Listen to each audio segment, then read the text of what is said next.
ఒక ఆత్మ ఎంత విలువైందో గుర్తించాలి మీరు. ఒక మనుష్యుడు సర్వలోకము సంపాదించుకుని వాని ప్రాణమును పోగొట్టుకుంటే వానికి ఏం ప్రయోజనం?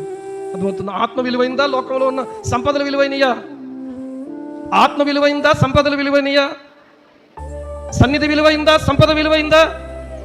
కదా. శుద్ధాత్ముడు ప్రియులారా ఒక వ్యక్తిని నడిపించినప్పుడు ఆ వ్యక్తి యొక్క జీవిత విధానం ఈ లోకంలో ఉన్న మనుషులకు, ఈ లోకంలో ఉన్న నామకార్థ క్రైస్తవులకు భిన్నంగా ఉంటుంది. ఆ మాటలు కానీ, ఆలోచన కానీ, ఆ తలంపులు కానీ, ఆ విధానం కానీ అంతా భిన్నంగానే ఉంటుంది. అందుకనే దేవుని వాక్యము స్పష్టంగా మనకు చూపిస్తూ ఉంది. ఈరోజు గమనించండి, పరిశుద్ధాత్ముడు నేను దర్శిస్తే మరొక అనుభవం ఏంటో తెలుసా? ప్రార్థన కొరకు నీవు పరుగెత్తే వ్యక్తిగా ఉంటావు. పాట పాడేసి వెళ్ళిపోతే వచ్చేస్తా ప్రార్థనా శక్తి. ఏం చెయ్యాలి? ప్రార్థించి పొందుకోవాలి. హల్లెలూయా. ప్రార్థన కొరకు పరిశుద్ధాత్ముడు మనల్ని నడిపిస్తాడు. ఏమండి? ప్రార్థన కొరకు పరిశుద్ధాత్ముడు నడిపిస్తాడు, కానీ ప్రార్థన నుంచి తప్పించుకునే విధంగా మనల్ని ఎప్పుడు నడిపించాడు? ప్రార్థన నుంచి తప్పించుకునే విధంగా అపవాది నడిపిస్తాడు.